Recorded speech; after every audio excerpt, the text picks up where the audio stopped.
Em junho de 1983, os policiais da delegacia de Houston, no Texas, receberam uma ligação informando que 2 corpos haviam sido encontrados em um apartamento. O crime tinha ocorrido de uma maneira que até mesmo os investigadores mais experientes ficaram horrorizados. A autora do crime, Carla Tucker, uma mulher jovem que teria confessado seu crime de maneira empolgante, cheia de malícia e excitação, quase como se fosse a conquista de um sonho realizado. Acontece que, após ser presa, ela mudou drasticamente o seu comportamento, e toda a comunidade passou a tentar intervir por clemência em seu nome após a condenação. Mas a questão é, a Carla merecia ou não receber perdão?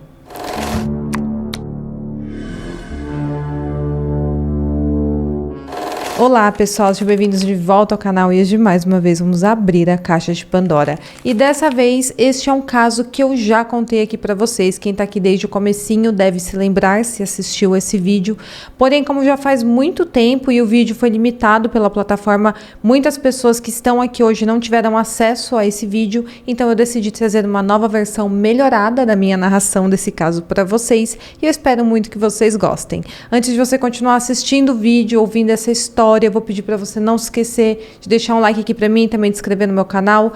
Você pode acompanhar todos os vídeos que nós postamos, são de 2 a 3 casos por semana, então se inscreva para você não perder nada. Eu também abri a possibilidade de você ser um membro aqui do meu canal, que é uma forma de apoio no meu trabalho e com isso você terá acesso a alguns benefícios, como por exemplo alguns vídeos exclusivos para membros que já tenho postado aqui, eu pretendo trazer mais para vocês, então se torne um membro aí para apoiar o meu trabalho. Eu também faço conteúdos exclusivos para rede social de fotos, então me segue lá, o @ estará aqui na tela e me manda uma mensagem falando que você veio do Caixa de Pandora. Bom, então é isso, fiquem comigo até o final do vídeo e bora pro caso de hoje.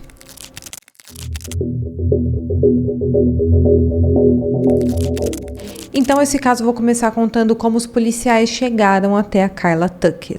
Na manhã do dia 14 de junho de 1983, a polícia de Houston foi chamada para investigar um crime. Esse crime tinha acontecido em um apartamento da cidade.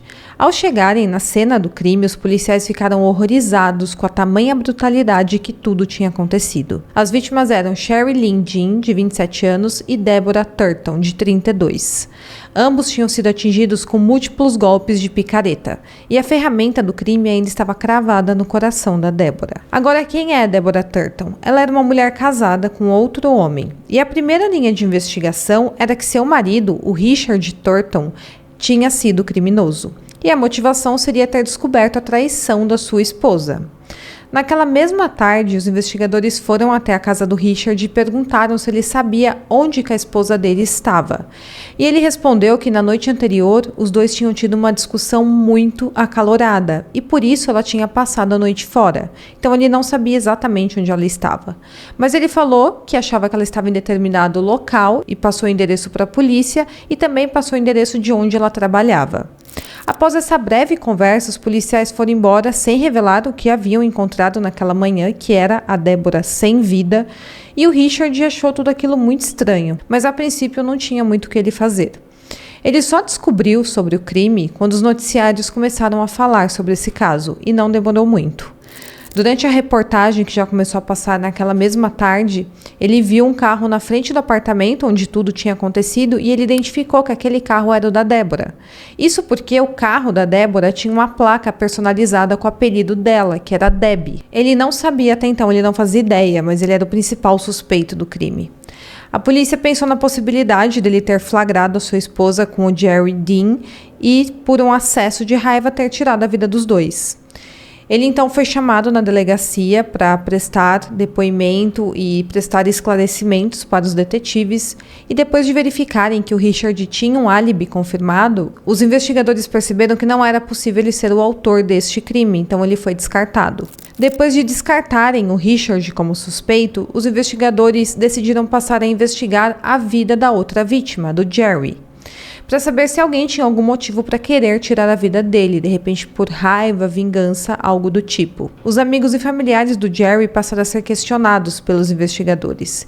E uma das suas amigas, chamada Carla Tucker, logo quando foi questionada pela polícia, admitiu que odiava o Jerry. A Carla tinha apenas 24 anos nessa época e ela era uma dependente química e garota de programa.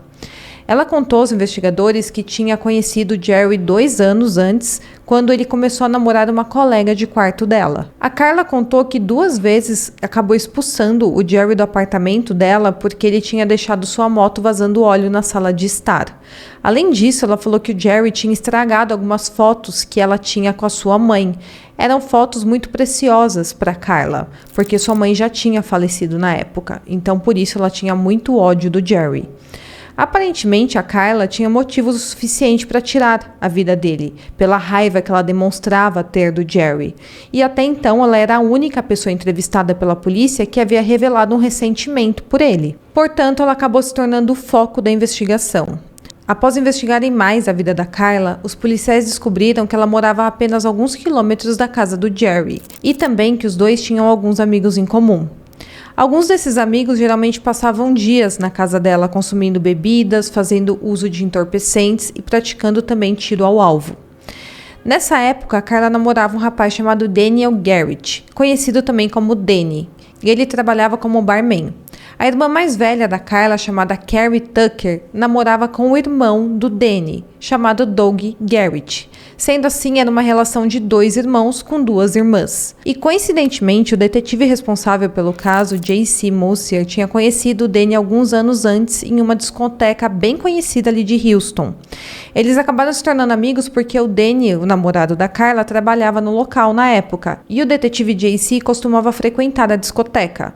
Mas depois que o Danny acabou mudando de emprego para trabalhar em bares frequentados por fãs de motocicletas, eles acabaram perdendo um pouco o contato. O detetive então ficou sabendo durante as investigações que a Carla namorava com o Danny e que o grupo de amigos deles eram pessoas bem problemáticas.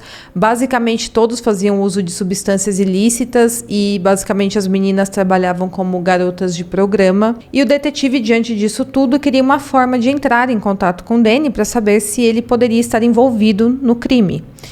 O detetive então ligou para uma amiga deles em comum e pediu que ela entrasse em contato com o irmão do Danny, com o Doug.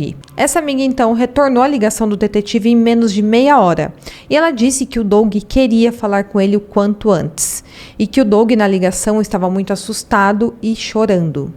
E pior, ela revelou que o Doug sabia que o Danny estava envolvido naquele crime. O Doug, quando conversou com o investigador, disse que a Carla e o Danny tinham ido até a casa dele na manhã seguinte ao crime, dirigindo a caminhonete do Jerry, que eles tinham roubado naquela noite. Ele falou também que eles levaram os objetos que eles tinham roubado do apartamento. No total, eles tinham roubado o carro do Jerry, algumas peças de motocicleta que tinha no apartamento dele e também a carteira. A Carrie, a irmã mais velha da Carla, era muito próxima da irmã e falou que na mesma hora que viu a irmã naquela manhã, sabia que a Carla havia feito algo terrível. Ela falou que notou que na Carla tinha um olhar diferente, que segundo as palavras da Carrie, era o olhar da morte. E de fato, logo o casal começou a se vangloriar de terem tirado a vida do Jerry e também de uma mulher que eles não conheciam.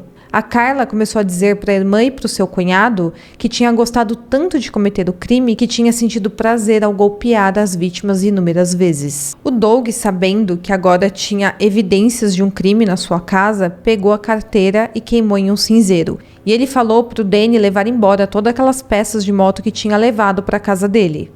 Mas no fim, o Doug acabou permitindo que o irmão guardasse algumas peças na garagem que ele tinha. Durante aquela conversa perturbadora, a Carla também disse que estava planejando tirar a vida de um amigo deles, o James Lild Brandt, porque o James havia os acompanhado até o apartamento do Jerry na noite dos fatos e sabia do crime e poderia denunciá-los. A Carla também falou que tiraria a vida de qualquer pessoa que soubesse do crime.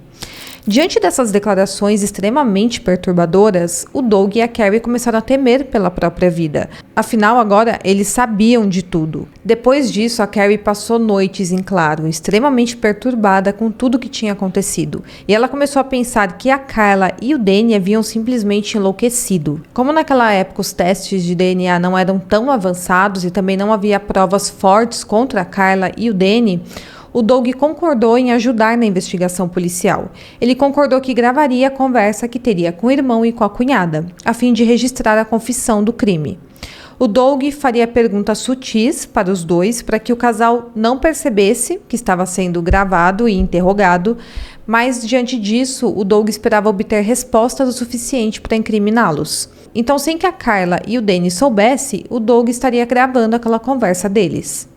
5 semanas depois do crime, em 20 de julho de 1983, o Doug foi até a casa da Carla e do Danny. E ele estava escutando uma escuta que a polícia havia cedido a ele.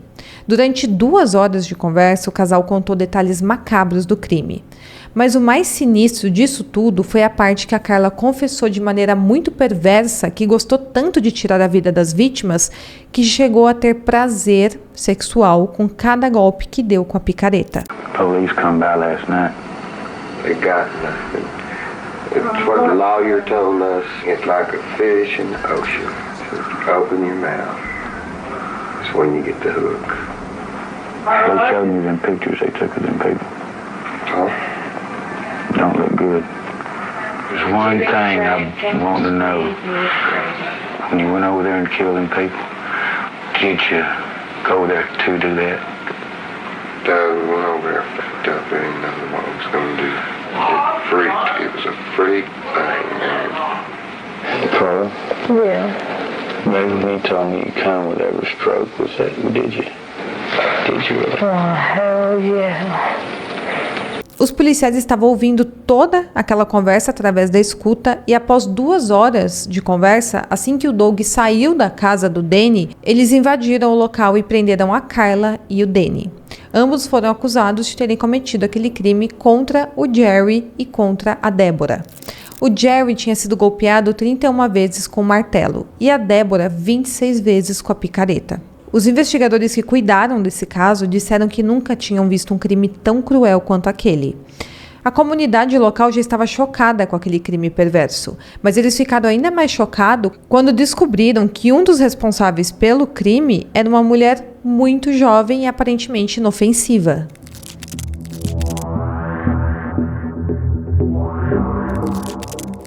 Agora eu vou contar para vocês exatamente o que aconteceu ali no dia dos fatos. Depois de passar o final de semana inteiro fazendo uso de entorpecentes e álcool com seus amigos, a Carla e o Danny planejaram irem até a casa do Jerry para roubar alguns pertences dele e também peças de motocicleta. Por volta das 3 horas da manhã do dia 13 de junho de 1983, depois da Carla ter ficado praticando tiro ao alvo na casa dela, ela e o Danny foram até a casa do Jerry e eles foram acompanhados pelo amigo que eles tinham, o James Lildebrandit. Ela disse ao James que queria ir até o apartamento do Jerry para fazer um assalto e intimidá-lo um pouco. Quando chegaram até a casa do Jerry, o James foi até a garagem para roubar a motocicleta e algumas peças de motocicleta que o Jerry guardava ali no local. Enquanto isso, a Carla e o Danny invadiram a casa com um conjunto de chaves que a Carla tinha, que ela tinha roubado de uma das namoradas do Jerry, que tinha morado junto com ela. E durante o assalto, a Carla entrou no quarto do Jerry e ela encontrou o homem dormindo. Ela então entrou no quarto, se sentou em cima dele e ele acordou. Ele então, para se defender, tentou agarrar os braços da Carla, mas antes que ele pudesse de fato fazer alguma coisa, o Danny golpeou várias vezes a cabeça do Jerry com um martelo. Depois de fazer isso, o Danny saiu do quarto e foi ajudar o James a levar a moto que tinha na garagem para fora. Enquanto isso, a Carla ficou no quarto e aí ela notou que o Jerry ainda estava vivo, porque ele estava soltando um barulho. A Carla então pegou uma picareta que estava dentro do quarto e começou a atingi-lo. O Danny voltou para o quarto nesse momento e deu o último golpe no homem. Depois disso, ele saiu novamente do quarto e continuou roubando os pertences que tinha ali no apartamento. E nesse momento, a Carla notou que a coberta que estava ao lado do Jerry estava tremendo e se mexendo um pouco. Ela percebeu que havia uma pessoa ali embaixo.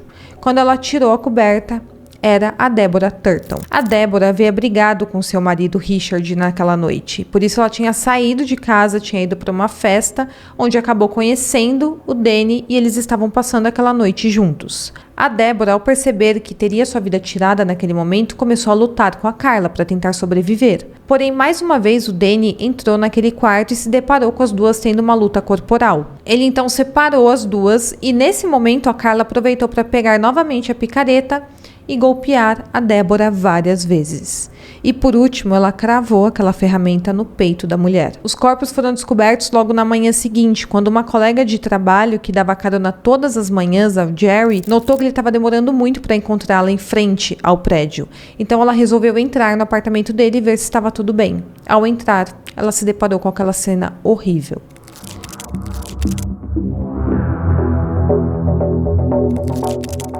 Em setembro de 1983, a Karla e o Danny foram indiciados por esse crime, mas eles seriam julgados separadamente.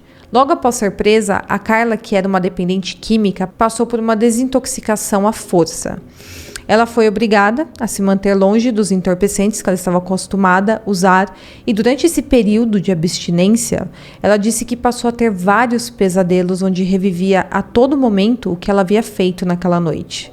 Com o passar dos dias, ela foi ficando cada vez mais limpa e sua consciência foi voltando ao normal. A Karla então passou a entender a gravidade do que ela havia feito e finalmente começou a sentir remorso pelo crime. Em outubro do mesmo ano, um grupo religioso fez uma visita ao bloco de celas feminina do presídio do condado de Harris, em Houston. E durante uma reunião em que eles falavam sobre o perdão dos pecados e do amor de Cristo, a Karla sentiu que esse era o caminho que ela gostaria de seguir. Uma das participantes daquele grupo, chamada Carrie Gill, falou sobre sua história de superação. Essa moça tinha um passado de vício muito parecido com o da Karla, e ela contou naquela reunião como ela tinha conseguido se livrar disso e voltar sua vida para Cristo. Depois que terminou essa reunião, a Karla se aproximou da Karen para conversar e entender melhor como era tudo aquilo.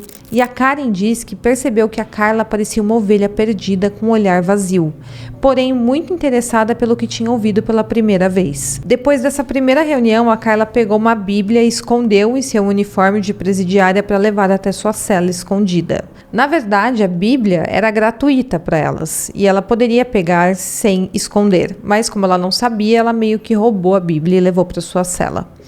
Naquela noite, ela passou toda a madrugada lendo a palavra de Deus e, segundo a própria Karla, ela foi tomada por um amor que nunca tinha sentido antes. E então ela passou a acreditar em um Deus que poderia perdoá-la. Depois disso, todo o seu comportamento mudou radicalmente. A fé que cresceu em seu coração fez com que ela se transformasse e até seu semblante mudou. Antes ela tinha um olhar pesado e triste e agora parecia que ela estava se renovando. Ela passou a carregar essa Bíblia o tempo todo para todo lugar que ela ia e começou a usar um crucifixo branco de plástico em seu pescoço. Ela orava todas as noites na sua cela e frequentava semanalmente aulas onde fazia a leitura e estudo bíblico. What mostly hit me was his love, you know. His love that just surrounded me, just put me in his arms and just said, I love you. A mudança da Karla foi algo tão impressionante que as pessoas ao seu redor não conseguiam acreditar que aquilo era real. A sua aparência, o seu jeito de falar, a sua personalidade, a partir daquele momento, eram completamente diferentes do que de quando ela chegou à prisão. Parecia que, de fato, ela havia nascido novamente. No início, até mesmo o defensor público que estava fazendo a defesa da Karla pensou que ela estava apenas fingindo para poder tentar enganar as pessoas antes do seu julgamento. Mas com o passar do tempo, até ele notou que a Karla realmente havia mudado. Agora ela era uma mulher tranquila, doce, calma e que falava o tempo todo sobre o amor de Deus e a salvação. Infelizmente, essa sua mudança de comportamento veio tarde demais para a justiça. E o crime que ela havia cometido, juntamente com a fita de 2 horas dela contando detalhes sórdidos daquele crime e o quão satisfatório tinha sido, foi o suficiente para que a promotoria pedisse por pena capital. Em 11 de abril de 1984, as alegações iniciais começaram. E a promotoria mostrou ao júri as fotos da cena do crime, que eram extremamente perturbadoras, e aquilo demonstrava o quanto a Karla havia sido desumana quando ela cometeu aqueles crimes. A promotoria alegou que a barbárie e a falta de remorso quando ela confessou tudo naquelas fitas gravadas provava que ela era uma ameaça para a sociedade. 3 testemunhas foram chamadas para provar que a Karla era uma pessoa inescrupulosa. A primeira era o James Lildebrandit, o amigo que tinha levado eles até a casa do Jerry na noite dos fatos. Ele contou que enquanto a Karla estava golpeando Jerry naquela noite, ela teria olhado para ele sorrindo, demonstrando muita satisfação com o que ela estava fazendo. A Carrie Tucker, a irmã da Carla, foi a segunda testemunha a ser apresentada. E a Carla conversou com a Carrie antes disso e pediu que sua irmã contasse toda a verdade. E a Carrie fez exatamente isso. Embora fosse a irmã da Carla, ela não mentiu para amenizar a imagem da sua irmã. A Carrie testemunhou o quanto a Carla tinha sido violenta durante toda a sua vida, principalmente quando usava entorpecentes. E ela falou também que a Carla havia cometido aquele crime por ódio que ela sentia do Jerry. O Doug, o cunhado da Carla, foi a terceira testemunha. E todo o seu depoimento apenas corroborou com aquela conversa gravada que ele teve com a Carla e com o Danny. O júri ouviu a fita de gravação e levou em conta não só as palavras, que eram extremamente perturbadoras, da Carla, mas também a maneira como ela estava falando. Ela ria durante aquela conversa gravada e demonstrava satisfação com o crime que havia cometido e parecia que ela tinha muita maldade e malícia. A defesa tinha pouco a apresentar a favor da Carla, e a única coisa apresentada era que a dependência química dela a tornava menos responsável por suas ações. E como não havia meio de alegar que ela era inocente, negar que ela havia cometido aquele crime, a defesa tentou fazer com que ela não fosse pelo menos condenada à pena capital. Sem nenhuma surpresa, em 19 de abril de 1984, o júri a considerou culpada. E havia duas probabilidades de condenação. A primeira era ela ser condenada à prisão perpétua, e pelas leis do Texas, ela estaria apta a recorrer à liberdade condicional depois de 20 anos. Então, quando ela tivesse em torno de 45 anos, ela poderia estar livre nas ruas. Mas a grande questão era: ela representava ou não uma ameaça à sociedade, caso conseguisse aquela liberdade condicional. Devido à tamanha brutalidade do crime que ela havia cometido, a promotoria pediu a pena capital por injeção letal, alegando que ela poderia ter uma recaída após ser solta e poderia voltar a cometer outros crimes pesados no futuro. Na tentativa de salvar a sua vida e contar um pouco a sua história, os advogados de defesa colocaram a Carla para depor durante o julgamento, para que ela contasse um pouco sua história de vida e assim talvez os jurados poderiam compreender que a criação e a infância difícil que ela teve teria sido parcialmente responsável por levar a uma vida conturbada e fora de controle que a Carla tinha.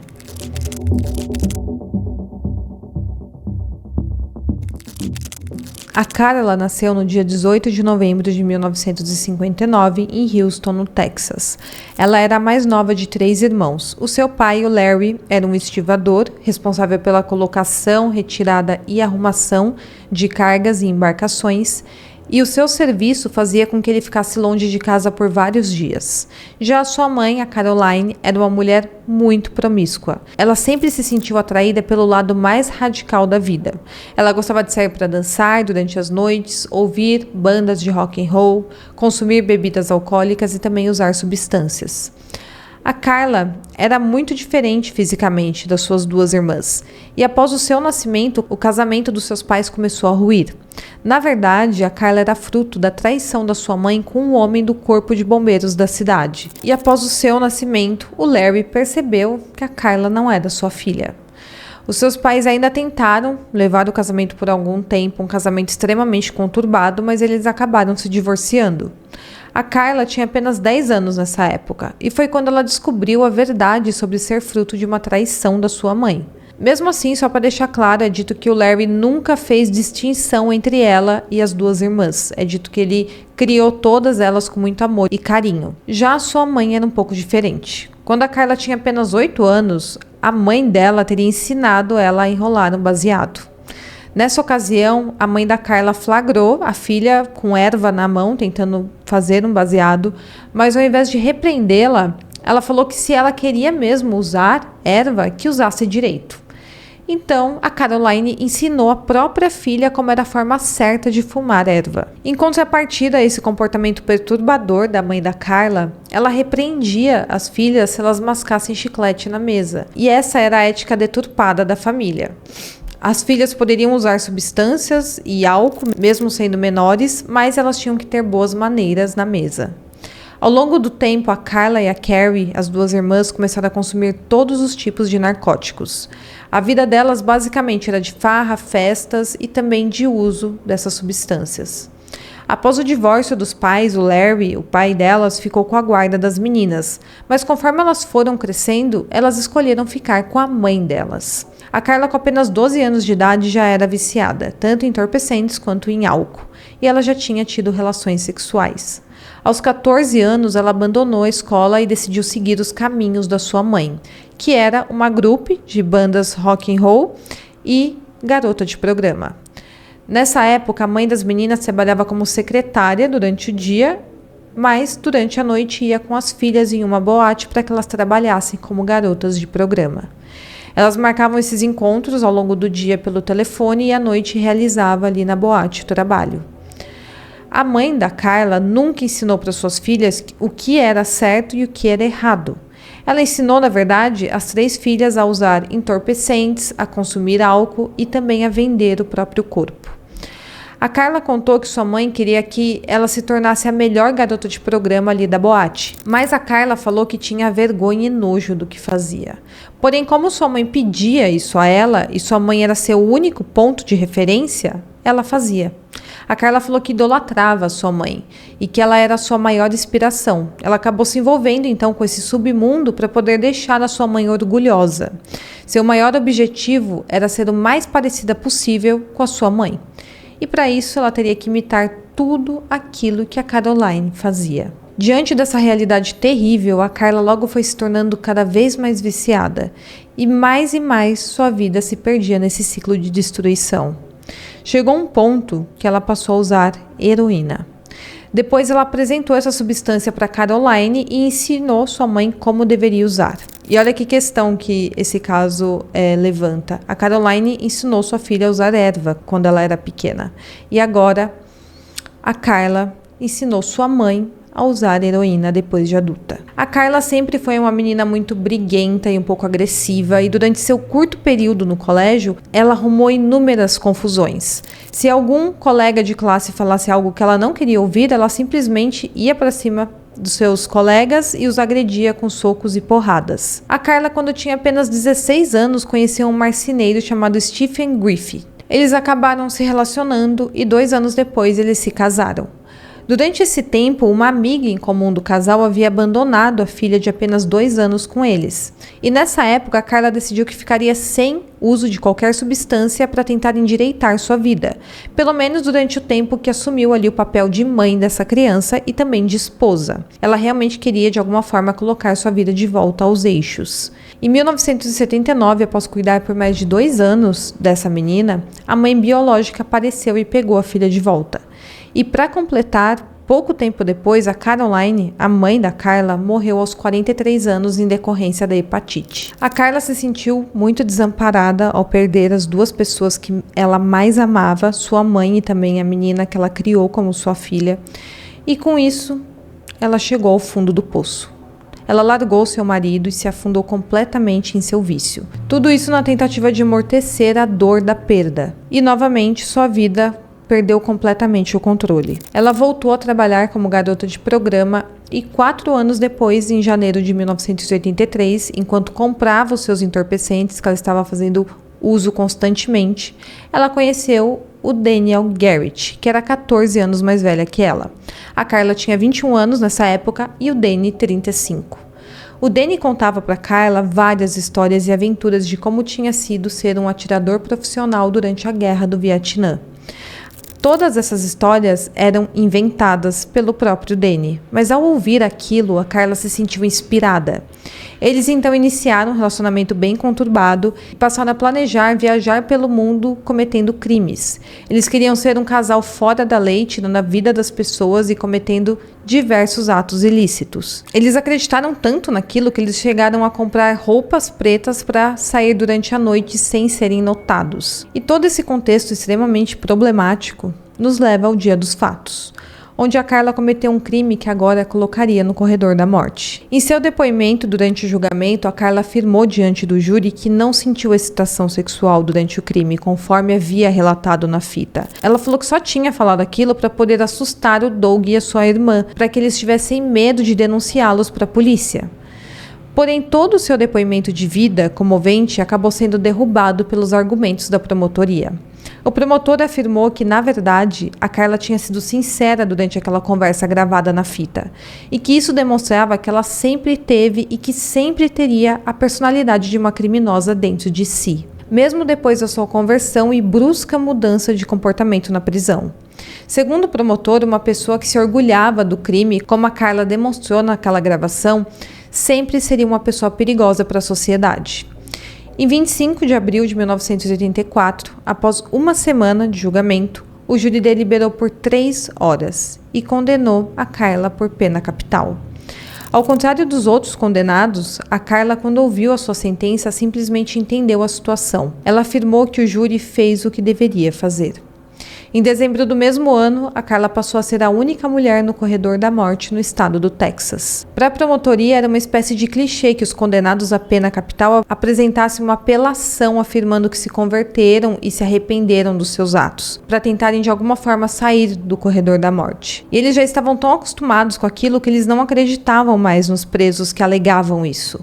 Mas no caso da Carla era diferente. Todos que estavam ao seu redor realmente viam em seu olhar que ela havia mudado e que ela se arrependia dos seus crimes. Tanto que ela mesma teria aceitado a sua condenação.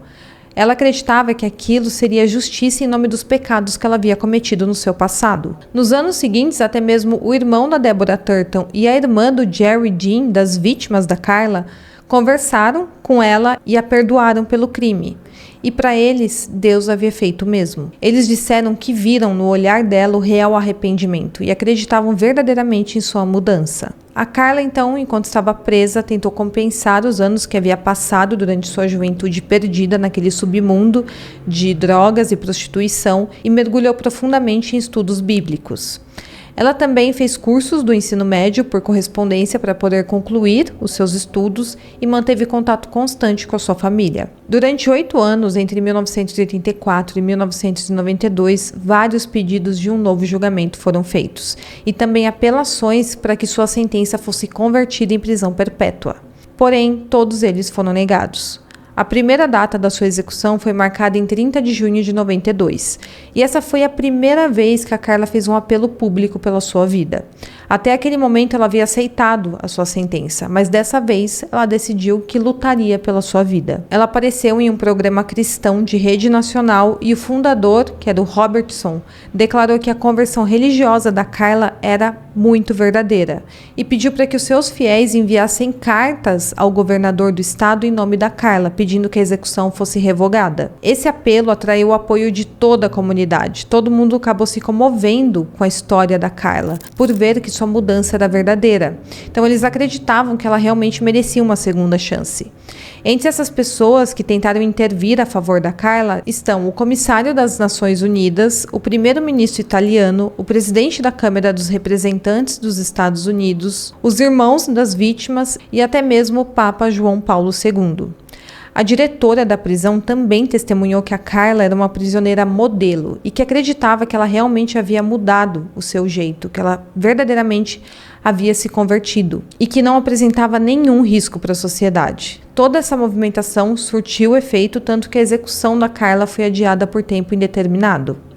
Os advogados de defesa da Carla tentaram usar todos os recursos possíveis para reverter a sua condenação. Mas os grupos de defesa do direito das vítimas, como por exemplo Justiça para Todos, argumentavam que ela era apenas mais uma condenada que estava tentando ludibriar o sistema com um falso apelo à religião. A Diane Clements, advogada desse movimento, disse o seguinte: se Deus a converteu durante o período que ela estava aguardando a sua execução, é ótimo para ela, mas isso não anula o crime que ela cometeu e por isso sua condenação pelos crimes deve permanecer. No final de janeiro de 1995, o último apelo para um novo julgamento foi rejeitado e sua execução, que tinha sido adiada por tempo indeterminado, foi novamente colocada como a ordem do dia. No meio tempo de sua execução, ela acabou se casando por procuração com o ministro da prisão, o reverendo Dana Lane Brown, ainda em 1995. E embora tenha sido realizada toda uma cerimônia cristã dentro da prisão, eles nunca tiveram o direito de consumar o casamento, porque a Carla não tinha o direito a visitas íntimas. O caso acabou indo para a Suprema Corte dos Estados Unidos, o que rendeu mais algum tempo, e o caso também foi apresentado perante juiz no final de 97, e todo o recurso tinha como base que a Carla havia se reabilitado e que merecia clemência. Eles pediam também que a pena de morte fosse comutada para prisão perpétua. Porém, mais uma vez a corte rejeitou o pedido da Carla e então sua execução foi marcada para dia 3 de fevereiro de 98. Ela já estava há 14 anos no corredor da morte nessa altura e naquele momento todos os seus recursos já haviam se esgotado. Nesse caso, só caberia ao governador do Texas, na época, o George Bush, e também a Comissão Estadual de Perdões, a perdoá-la e converter a condenação. Mas no final de janeiro de 98, o governador Bush se manifestou afirmando que pelas leis do estado a questão não estava mais em suas mãos e ele não podia fazer nada. Ele também falou que a pena de morte deveria ser executada sem distinções. Ainda no dia da execução marcada, os advogados tentaram novamente convencer o governador George Bush a fazer algo pela Carla, porém novamente o pedido foi negado. No dia da execução, do lado de fora do prédio onde tudo ocorreria, havia milhares de pessoas que estavam fazendo protestos. Eles estavam divididos em dois grupos. Um queria que a Carla continuasse vivendo. O outro era a favor da execução. Um discurso foi feito para a mídia afirmando que isso não era pela remissão da Carla Tucker, mas por justiça pelas mortes perversas e sádicas que ela havia cometido e que as vítimas não poderiam ficar sem justiça só porque a Carla tinha se convertido. A Carla, em contrapartida, durante a sua execução, em nenhum momento demonstrou estar nervosa ou com medo do que ocorreria. Ela deu entrevista alguns dias antes falando que estava ansiosa para sentir a glória e a paz que isso lhe traria. Ela estava convencida que aquilo iria ocorrer e não havia nada o que fazer. No dia 3 de fevereiro de 93, às 5 horas da tarde, a Carla pediu frutas e saladas como sua última refeição e ficou a última hora de vida que ela tinha orando em sua cela. Às 6 horas da tarde, ela caminhou até a sala de execução e, enquanto os produtos químicos eram administrados em sua corrente sanguínea, ela fez louvores a Jesus. Ela foi declarada morta às 6h45 do horário local, tendo seus batimentos cardíacos parados por completo 8 minutos depois do início da execução. Ela foi enterrada no cemitério Forest Park, em Houston. A primeira mulher que foi executada no estado do Texas foi a Chipita Rodrigues durante a Guerra Civil Americana em 1863. A Carla Tucker, sendo assim, foi a segunda mulher a ser executada nos Estados Unidos desde que foi restabelecida a pena capital em 1976. No ano seguinte à sua morte, foi levantado vários questionamentos ao governador Bush sobre o Conselho de Perdões do Texas, se realmente era algo que funcionava ou se era apenas algo ilusório, e foi argumentado na época que as leis de pena capital eram inconstitucionais, porque o Estado não oferecia a nenhum condenado uma chance real de clemência. Quanto ao Danny, o comparsa da Carla em seus crimes, também foi julgado em 84 e ele foi condenado e sentenciado à mesma condenação dela, que seria a pena capital por injeção letal. Porém, ele acabou morrendo de uma doença hepática em 1993, enquanto ainda estava no corredor da morte, aguardando a sua execução. Bom, pessoal, então esse é o caso de hoje. Espero muito que vocês tenham gostado do vídeo. Deixa aqui nos comentários o que vocês acharam. Espero muito que vocês tenham gostado e até o próximo caso.